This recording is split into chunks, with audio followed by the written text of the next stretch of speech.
Our next guest has been a foreign resident in Vietnam for close to a decade, 7 years, or 8 years to be precise.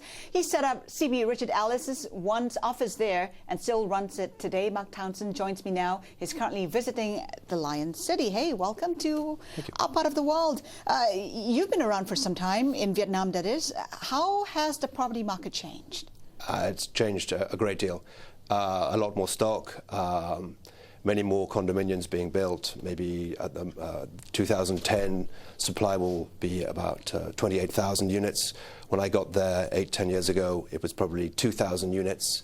The cheaper units were at the top of the building because when the lift didn't work, when electricity there wasn't any power or water, it was a much better deal to buy the units on the lower floors. All that's changed now.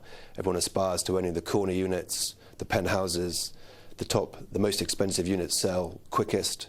The cheaper units now hang around, and you have to give a special price. No power outage like what we see in India? We have pretty good power. We have, and most of the developers, particularly the foreign developers, realize that you need backup generators, 110% backup power.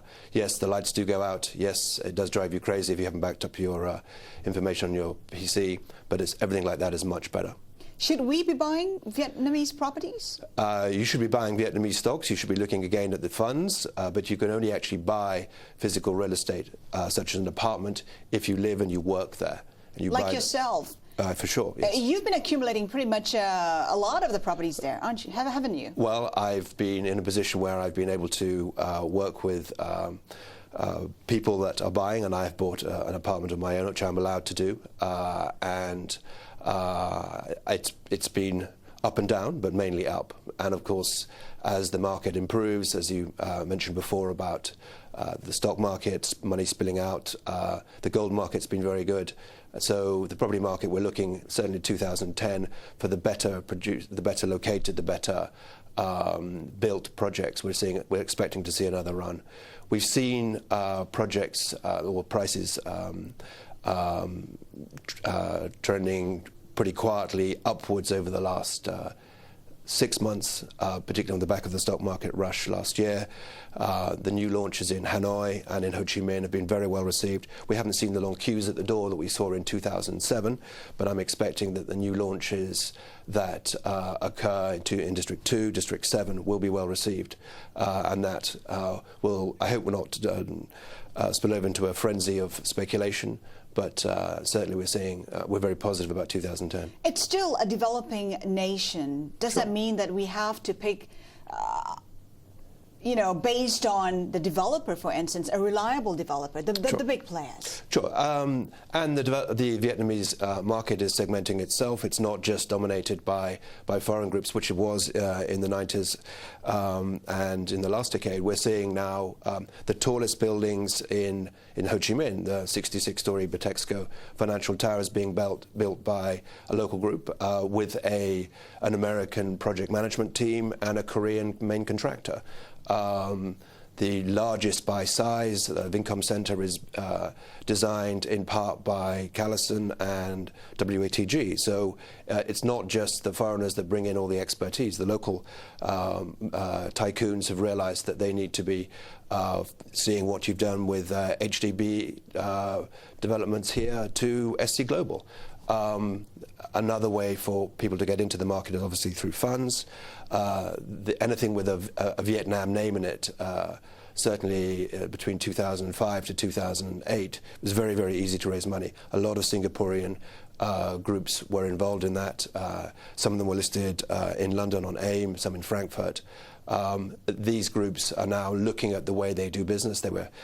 They were able to acquire many sites, but they didn't actually have the expertise or the follow-through or the time to get these projects off the ground. Typically, these funds. I want to talk about property value because it doubled in 2006, 2007. What can we expect in the years ahead? Well, it doubled every year from 2004. 5, 6, 7. And you're confident that will persist? No, I don't think that's necessarily a good thing, and I think things got out of hand. Often, the local market land is denominated in taels of gold. So if the gold price goes up as well, then you have a problem. What Vietnam really suffers from, and this manifests itself in valuations, is there's a huge amount of land, obviously, in Vietnam, but much of it is owned by the government. So the government needs to have a process, like you do in Singapore and in Hong Kong, of moving land from the public sector to the private sector. Very, very little of that land is available for developers, for individuals. So people speculate a lot on land prices, and we're talking about paddy fields, prawn, fish ponds, and I have many, many friends and colleagues and clients that have land banked huge tracts of land around Hanoi, Ho Chi Minh, around Da Nang, expecting the price to go. They will change the use of the land from agriculture to residential. So yes, we're seeing the potential for prices, land prices, to get out of control again. The government, though, obviously is working hard to prevent this, but they've got to have a better process of moving land into the private sector so developers can actually develop projects.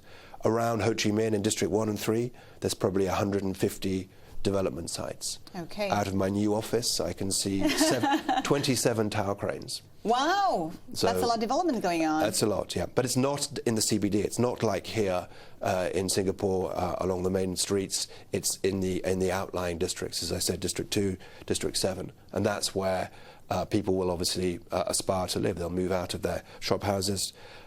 There's a market that's mainly cash. It's a market where there's very little bank finance available to individual buyers. Typically, young couples will get married and they'll use cash for their deposit and borrow money from their family. Our interest rate, our bank rate, is about 12%. Our mortgage rate is 12%. So typically, people use internal family funds. Okay, Marc, we have to leave it there. Marc Townsend, CBRE Vietnam, with us here in Singapore.